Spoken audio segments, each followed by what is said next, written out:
Hello students, in this video we are here to learn about ruling the countryside. This is the chapter 3 of class 8th in Indian history of NCERT. So we are here to discuss point wise. So let's start this video. So this is the picture where we can see the company Robert Clive accepting the Diwani of Bengal, Bihar and Orissa from the Mughal ruler in 1765. So we can see this is the Mughal ruler and here this Robert Clive. So let's talk about it. The company becomes the Diwan. It means कि यहाँ पे क्या है कि company अब क्या बन जाती है, दीवान बन जाती है 12 अगस्त 1765, यानी कि ये डेट है। क्या होता है इस दिन कि मुग़ल एम्पेरर ने क्या किया, ईस्ट इंडिया कंपनी को बंगाल का दीवान बनाया। ये जो इवेंट था वो मतलब कि रॉबर्ट क्लाइव के टेंट में होता है। कुछ इंग्लिशमैन साथ में होते हैं और कुछ इंडियंस यानी भारतीय जो होते हैं वो गवाह के रूप में होते हैं।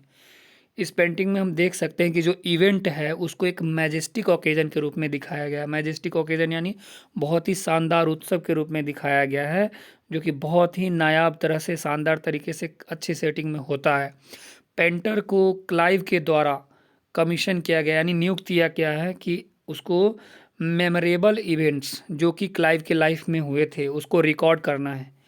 और ये जो दीवानी है इसकी जो ग्रांट है वो ब्रिटिश इमेजिनेशन में एक बहुत बड़ा इवेंट है, यानी कि दीवानी राइट्स को ले लेना 3 स्टेट्स का, बिहार, बंगाल और उड़ीसा का, यह एक मेमोरेबल इवेंट्स के रूप में दिखाया गया है।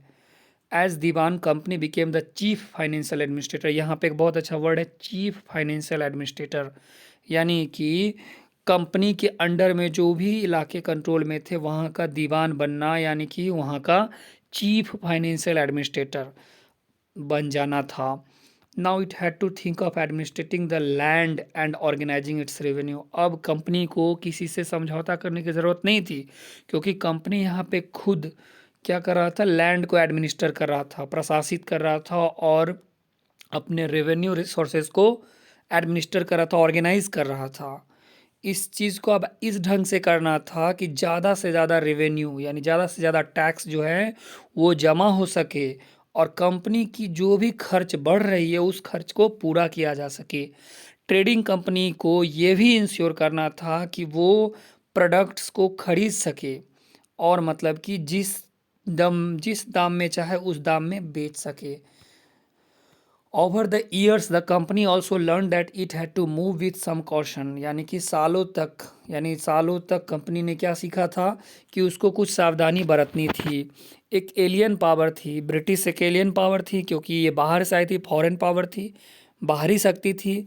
और इसको क्या करना था कि पास्ट में जितने भी रूलर थे यानी उसको एलिमिनेट नहीं करना था। जितने भी रूलर्स थे उनके साथ समझौता, उनको विश्वास में लेते हुए काम करना पड़ता था और इनको अपने मतलब कि प्रेस्टीज और अथॉरिटी का ख्याल था।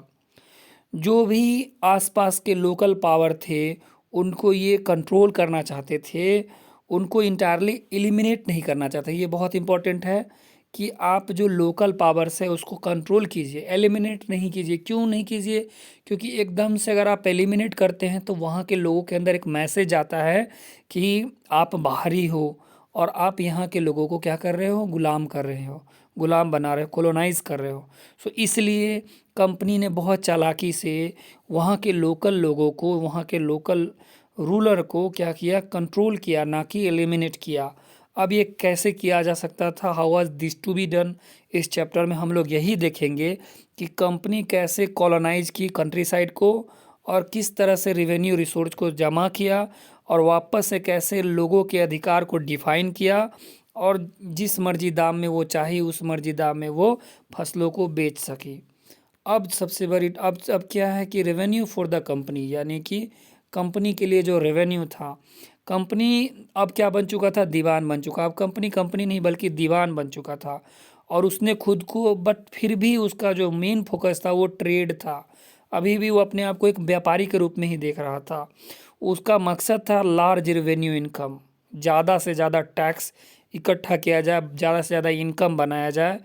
बट उस समय तक वो मतलब कि किसी भी तरह का मतलब कि एक रेगुलर सिस्टम ऑफ असेसमेंट और कलेक्शन का यानी एक नियमित ढंग से टैक्स की असेसमेंट हो सके, जांच हो सके और उसका संग्रह हो सके, वैसा कोई सिस्टम अभी तक नहीं बनाया गया था।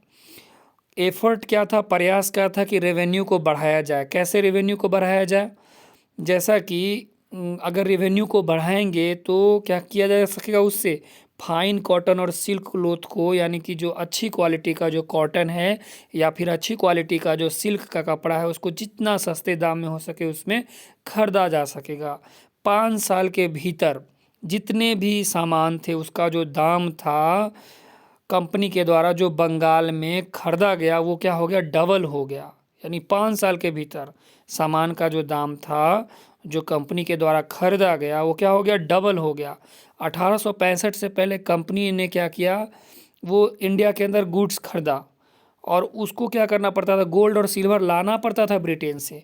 बट अब उसे कोई प्रॉब्लम नहीं था। जो भी रिवेन्यू वो बंगाल में कलेक्ट करता था उसी की मदद से वो यहाँ पे सामान खरीद पाता था। अब जल्द ही ये चीज़ स्पष्ट हो गया कि बंगाल की जो इकोनॉमी थी उसमें बहुत ज़्यादा आर्थिक तंगी झेली जा रही थी।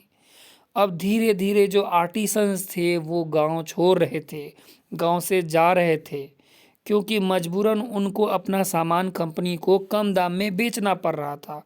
और जितने भी छोटे किसान थे अब वो ड्यूज़ नहीं दे पा रहे थे, जो भी उनसे मांगी जा रही थी वो ड्यूज़ अब नहीं दे पा रहे थे। Artisanal production was in decline. अब कोई भी उत्पादन जो है वो अब बहुत नीचे गिर रहा था और एग्रीकल्चरल कल्टीवेशन जो है वो कोलैप्स की तरफ जा रहा था, यानी बर्बाद हो रहा था। जो भी खेती से प्रोड्यूस हो रहा था वो बर्बाद हो रहा, अब वो नहीं संभल पा रहा था। 1770 में एक बहुत ही टेरिबल कह सकते हैं, बहुत ही बड़ी अकाल आई, जिसकी वजह से 10 मिलियन लोग बंगाल में मारे गए। यानी 10 मिलियन कहने का मतलब लगभग 1 मिलियन में 10 लाख होते हैं, यानी कि लगभग 1 करोड़ लोग मारे गए। यानी पूरे के पूरे बंगाल का, उस समय ईस्ट बंगाल और वेस्ट बंगाल, जिसको हम आज बांग्लादेश कहते हैं ईस्ट बंगाल को, वो ईस्ट बंगाल और आज वेस्ट बंगाल दोनों एक था। तो 3 करोड़ की आबादी थी, उस 3 करोड़ का 1 करोड़ समझिए कि वो बिल्कुल साफ हो गया। ये फिगर हम देख सकते हैं जिसमें अब है नीड टू इम्प्रूव एग्रीकल्चर। ऐसी क्या ज़रूरत पड़ी जिसकी वजह से एग्रीकल्चर को इम्प्रूव करना पड़ा, यानी कि कृषि को इम्प्रूव करना पड़ा। अगर इकोनॉमी बर्बाद हो रही थी तो क्या could the company be certain of its revenue income? अगर इकोनॉमी बर्बाद हो रही थी तो क्या कंपनी अपने रेवेन्यू इनकम को लेकर के निश्चित था? ज़्यादातर जो कंपनी के अधिकारी थे उनको ये महसूस होने लगा कि लैंड में जो इन्वेस्टमेंट है उसको इनकरेज करना पड़ेगा और क्या करना होगा, एग्रीकल्चर को क्या करना होगा, इम्प्रूव करना होगा, विकसित करना होगा। अब इसको किया कैसे जाए? तो 20 साल बाद, यानी कि 2 decades of debate on this question, इस सवाल पे वाद विवाद चलता रहा लगभग 2 दशकों तक। कंपनी ने क्या क्या, अंततः permanent settlement, very important from examination point of view, permanent settlement को क्या किया, 1793 में इंट्रोड्यूस किया गया। और इसके तहत क्या हुआ कि जो राजा थे और जो तालुकदार थे उनको जमींदार कहा गया, उनकी पहचान जमींदार के रूप में हुई। उनको रेंट कलेक्ट करने के लिए किन से, छोटे किसानों से, और वापस से किनको पे कीजिए आप, कंपनी को पे कीजिए।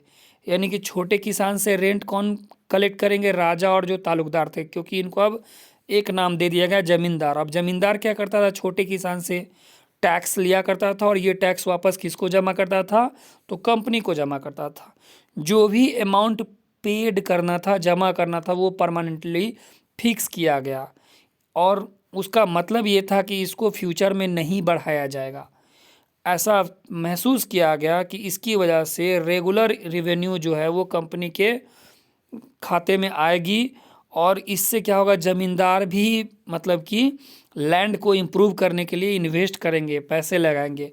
रेवेन्यू डिमांड जो स्टेट का था वो मतलब कि नहीं बढ़ेगा और ज़मींदार को भी मतलब कि जैसे जैसे प्रोडक्शन बढ़ेगा वैसे वैसे उसको भी, ज़मींदार को भी फ़ायदा होगा।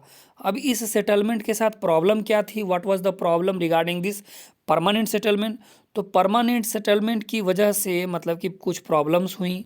कंपनी के जो अधिकारी थे उन्होंने ये पाया कि ज़मींदार जो हैं वो वास्तव में मतलब कि लैंड इम्प्रूवमेंट में इंटरेस्टेड नहीं है। The revenue that had been fixed was so high, जो भी रिवेन्यू फिक्स किया गया वो बहुत ज़्यादा हाई है, जमींदार को बहुत मुश्किल हो रहा है उसको पे करने में। जो भी कोई अगर फेल होता था रेवेन्यू को पे करने में तो उसकी ज़मींदारी जो है चली जाती थी। बहुत सारा बहुसंख्यक यानी ज़मींदारी जो है वो सोल्ड ऑफ एट ऑक्शंस, मतलब उसको मतलब कि बोली लगाई जाती थी और उसकी बिक्री होती थी, जो भी कंपनी ऑर्गेनाइज करती थी। फर्स्ट डिकेड ऑफ 19 सेंचुरी, यानी कि पहले जो 1810 के आसपास का समय जो है सिचुएशन बदली, परिस्थितियां बदली और मार्केट में प्राइसेस बढ़े और कल्टीवेशन धीरे धीरे क्या हुआ, एक्सपेंड हुआ, फैला।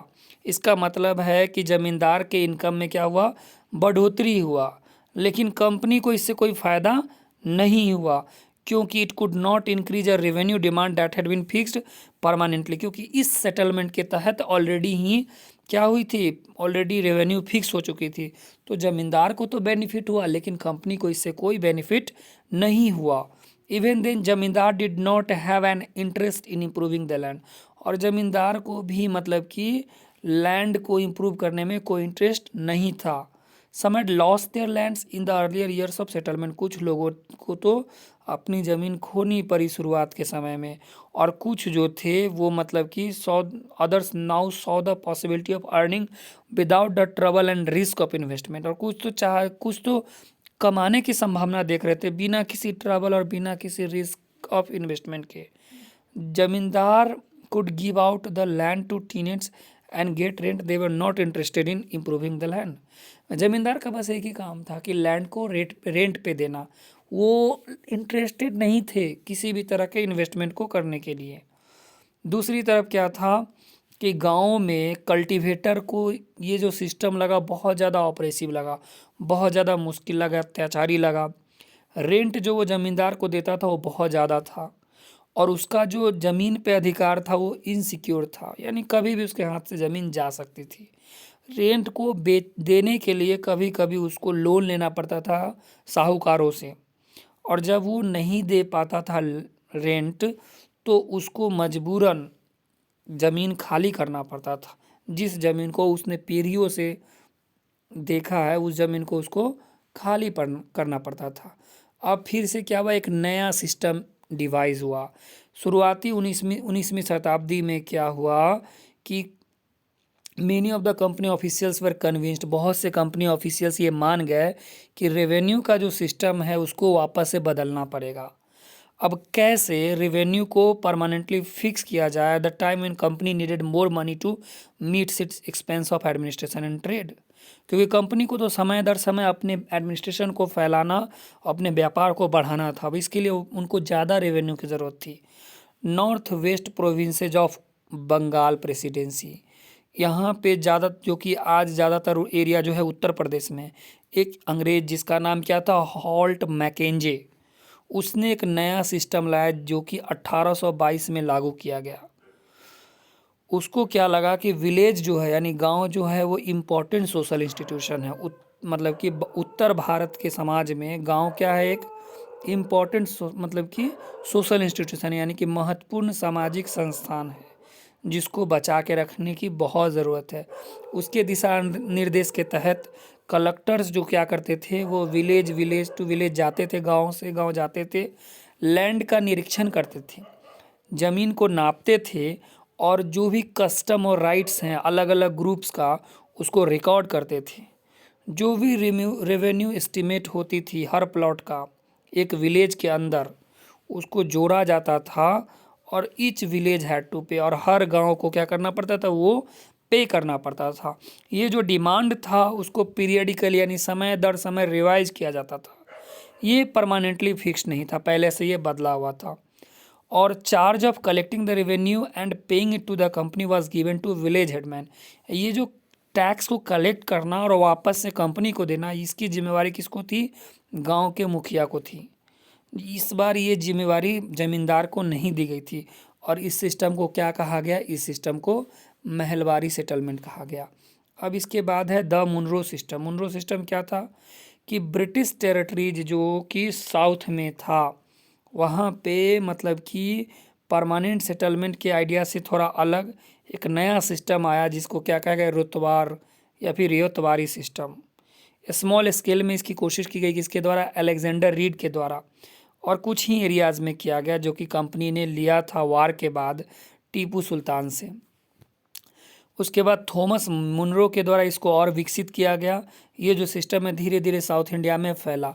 रीड और मुनरो को क्या लगा कि साउथ में देवेयर नो कोई भी परंपरागत रूप से ट्रेडिशनल ज़मींदार नहीं थे, और मतलब कि उनको मतलब कि डायरेक्टली किन से, कल्टीवेटर से डील करना पड़ता था, जिन्होंने ज़मीन को डायरेक्टली ज़मीन को जोतते थे पीढ़ियों दर पीढ़ी। Their fields had to be carefully and separately surveyed. उनके खेतों की समीक्षा होती थी, यानी कि सावधानी पूर्वक क्या होती थी, सर्वेक्षण हुआ करता था और उसका मूल्यांकन होता था। मुनरो को लगा कि British should act as paternal father figures protecting the ryots under this charge. British को पैटर्नल फादर फिगर के रूप में यानी रियोट्स के को प्रोटेक्ट करना है। अब है कि ऑल वाज नॉट वेल, यानी कि within a few years after the new system were imposed it was clear that all was not well with them. साल भर के भीतर जब नई सिस्टम आई तो ये तो बिल्कुल स्पष्ट था कि सब कुछ अच्छा नहीं था। Driven by the desire to increase the income from land, revenue official fix too high a revenue demand. यानी कि ये जो उनकी जो इच्छा थी, उनकी जो लालच थी लैंड से इनकम कमाने की, उसकी वजह से जो रेवेन्यू ऑफिसर्स थे वो ज़्यादातर समय क्या करते थे, वो रेवेन्यू को बढ़ाने में ही पड़े रहते थे, और जो किसान थे वो तो रेवेन्यू पे नहीं कर पाते थे। रियोट्स धीरे धीरे क्या हुए, वो कंट्री साइड को छोड़ते चले गए, यानी गाँव देहात के जो इलाके थे उसको छोड़ के चले गए। एंड विलेजेज विकेम डेजर्टेड, बहुत सारे इलाकों में तो गांव क्या हो गया, खाली हो गया। ऑप्टिमिस्टिक ऑफिशियल्स यानी जो आशावादी अधिकारी थे उनको लगा कि जो नया सिस्टम है वो किसानों को मतलब कि रिच इंटरप्राइजिंग फार्मर्स में बदल देगा, यानी वो छोटे किसान जो थे वो बिल्कुल अमीर बिजनेस क्लास टाइप के यानी कि फार्मर्स बन जाएंगे। बट ऐसा क्या हुआ, ऐसा नहीं हुआ। इसके बाद मतलब कि नेक्स्ट टॉपिक है क्रॉप्स फॉर यूरोप। इसको हम पार्ट 2 ऑफ द वीडियो इसमें हम पढ़ेंगे। So that's all about this part 1 of this chapter 3। Thanks, enjoy this video।